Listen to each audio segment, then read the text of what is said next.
உங்களுடைய ஆதரவினால் நானும் வளர்ந்து கொண்டே இருக்கிறேன். வாழ்க வளமுடன், வாழ்க வையகம். இன்னைக்கு இந்த ஒரு விஷயத்தை மாத்திர ஸ்டெப்பை நான் போய் பாருங்க. நான் வளவலன்னு கொடுக்கறது இல்லை.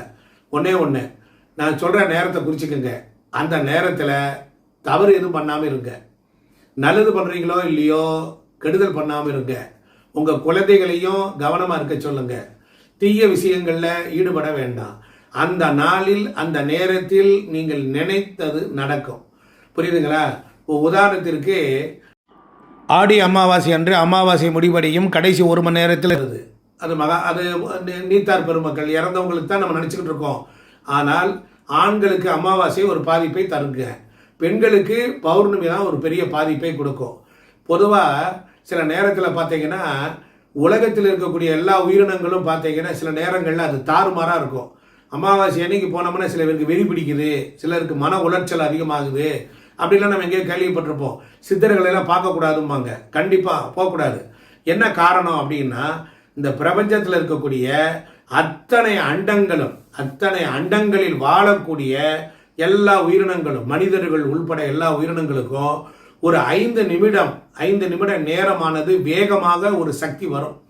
அந்த சக்தியை நம்ம உடலில் தாங்கிக் கொள்ள முடியாது. அது மெல்ல மெல்ல மெல்ல வந்து ஓவர் அட்டாக் பண்ணும். எப்படி ஒரு கரண்ட் சாக்கடிச்சா நம்மளால தாங்க முடியலையோ அது மாதிரி. அதனால பாக்டீரியாக்கள்லாம் அதிகமாகிறது அதுதான்.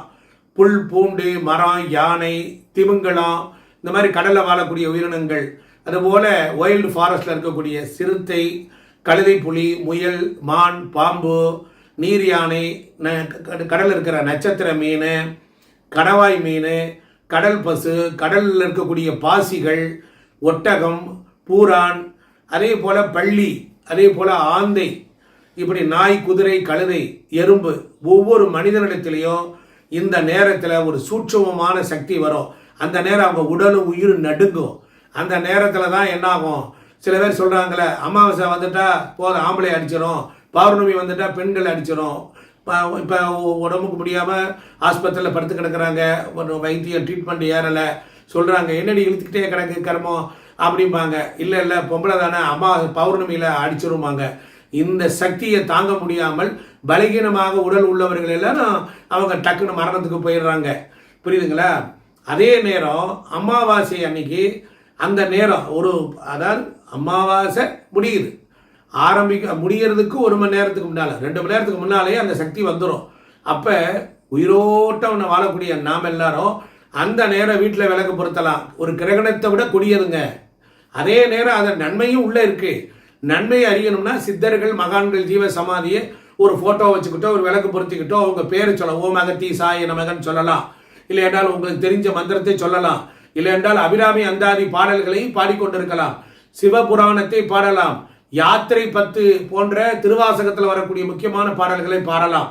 இப்படி விநாயகர் முதல் எல்லா தெய்வங்களையும் அந்த நேரத்தில் நினைக்கும் பொழுது துன்பம் வராமல் நாம் தடுக்கப்படுறோம். அதே மாதிரி தான் ஒவ்வொரு நாளும் பிரதோஷ வேலைன்னு இருக்கு. 4 to 6 ராகு கால வேலை. அந்த நேரம் விஷமான நேரம். அந்த நேரம் இறைவனிடத்தில் அமர்ந்திருந்தால் அந்த விஷத்தை புல்லாவே அமிர்தமாக மாற்ற முடியுது. அதே போல்தான் இந்த தை அமாவாசை அன்று மாலை 6 மணிக்கு அமாவாசை முடியுது. 2 மணி நேரத்துக்கு முன்னதாகவே இந்த சக்தி வந்துடும். அப்ப அந்த நேரத்தில் நாம் தவறான காரியங்களில் ஈடுபட்டால் அவைகள் பிரச்சனைகளை கொடுக்கிறது. நாம் அதை தெரிந்து புரிந்து நல்ல முறையில் நாம் இதை நீங்கள் கொண்டு போனீங்கன்னா லைஃப்ல பெரிய அளவு கிராண்ட் சக்சஸ் ஆக மாறலாம். நன்றி, வணக்கம்.